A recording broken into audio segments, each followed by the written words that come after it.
नमस्कार बच्चों, बीए द्वितीय वर्ष के विद्यार्थियों का हार्दिक स्वागत है। बच्चों, आज हम करने जा रहे हैं रज्जब। रज्जब जो है एक बहुत बड़े संत हुए हैं, दादू दयाल के शिष्य हुए हैं रज्जब दास जी।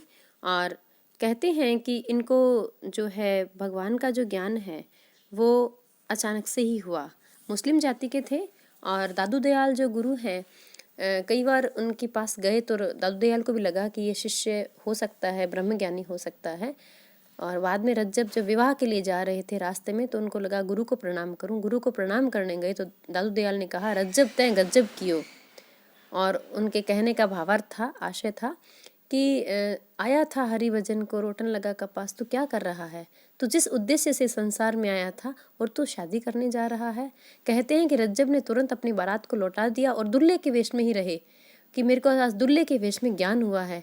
और वो गुरु चरणों में रहे और ज़िंदगी भर उन्होंने जो रचनाएं लिखी। बच्चों, ये ज्ञान मार्गी संत हुए हैं रज्जब। इस तीसरे पद में वो गुरु के महत्व को बता रहे हैं कि गुरु कितनी बड़ी चीज़ है।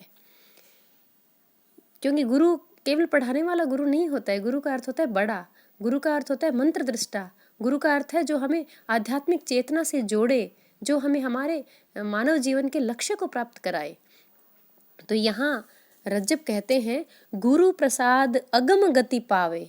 बच्चों, गुरु के प्रसाद से, गुरु जब कृपा करते हैं तो उनकी कृपा से जो जीव है ये अगम्य गति को प्राप्त कर सकता है। अगम्य यानी जहाँ जाया नहीं जा सके, जहाँ पहुँचा नहीं जा सके, ऐसे अगम्य स्थान पर, ऐसे अगम्य स्तर पर इस जीव को पहुँचा देते हैं गुरु। पलटे जीव ब्रह्म वे जावे। और जो जीव है वो हमारा पलट कर ब्रह्म बन जाता है, अर्थात हमारी जो जीवात्मा है वो परमात्मा का स्वरूप धारण कर लेती है। कहने का तात्पर्य है बच्चों, जीव किसे कहते हैं, आत्मा, जीव, परमात्मा क्या है? परमात्मा जो भगवान है, उस परमात्मा का जो अंश है जो सब जीवों में, सबके अंदर है, हम सबके अंदर है। अब वो जो आत्मा है वो तो शुद्ध बुद्ध नित्य और चैतन्य है, लेकिन वो जीव कब कहलाती है? जब मन में कई सारे विकार आ जाते हैं, उसके ऊपर कुछ परतें आ जाती है, उस पर एक आवरण आ जाता है बच्चों, तो वो आत्मा अपने आप को पहचान नहीं पाती है। और उस पर जो आवरण पड़ा हुआ है माया का, विकारों का, विभिन्न संस्कारों का, तब वो जीव कहलाता है। और वो जीव पलट कर ब्रह्म बन जाता है। कब? जब गुरु की कृपा होती है, क्योंकि गुरु उसे इस आवरण से बाहर निकाल देता है।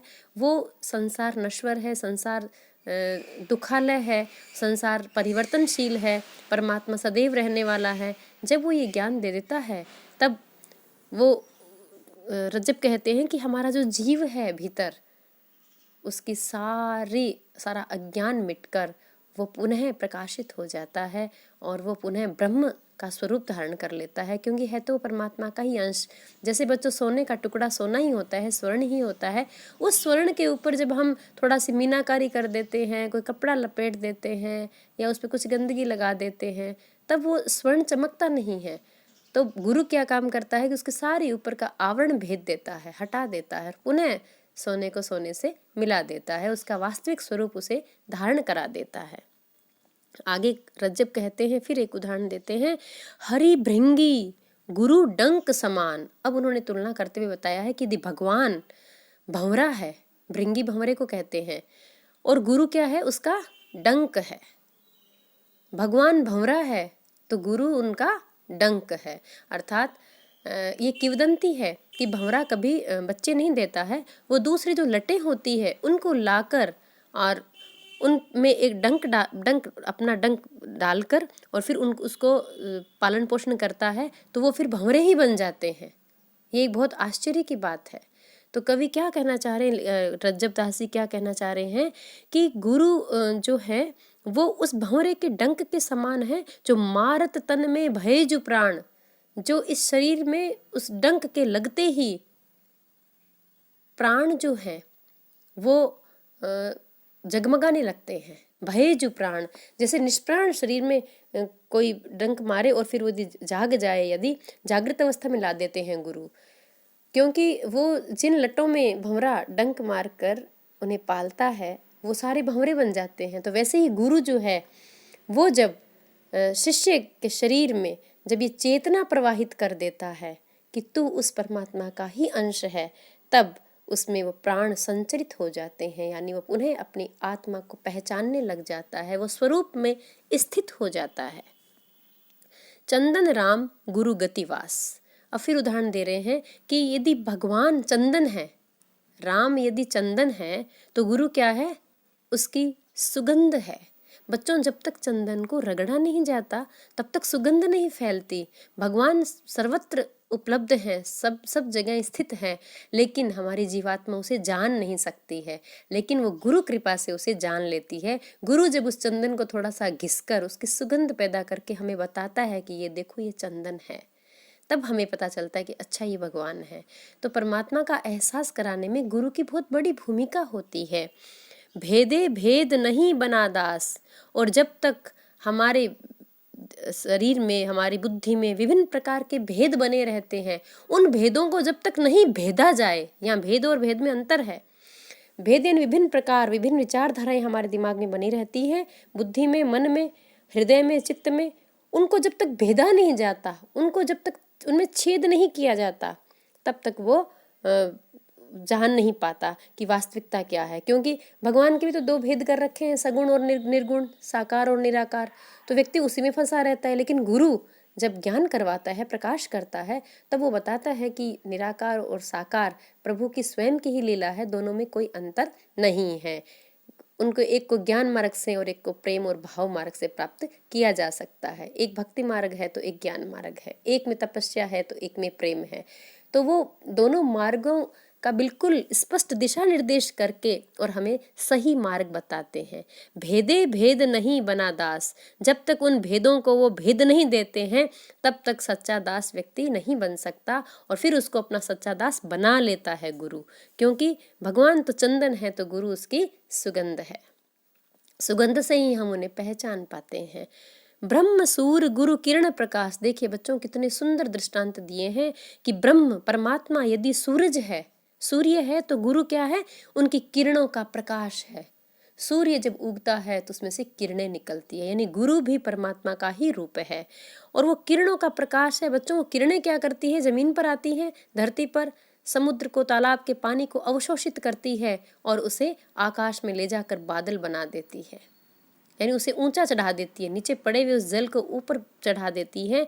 तो ऐसे ही रज्जब कहते हैं, रज्जब जीव जल परसी आकाश।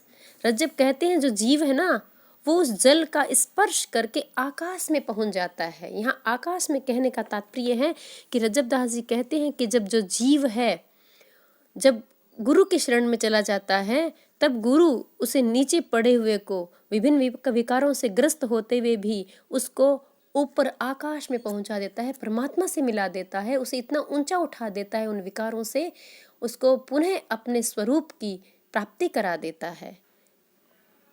इसमें जो ज्ञान मार्ग है बच्चों, उसमें संतों ने बैठकर जो साधना की है, तो साधना मार्ग में क्या होता है कि ये अपने भीतर के जो 6 अलग अलग भेद हैं, मणिपुर, स्वादिष्ठान, ये जो आज्ञा चक्र, इनको सबको भेदते हुए अंत में सहस्रार में पहुंच जाता है, पहुंचती है जब आत्मा, तब उसे ब्रह्म की प्राप्ति हो जाती है शरीर के भीतर ही।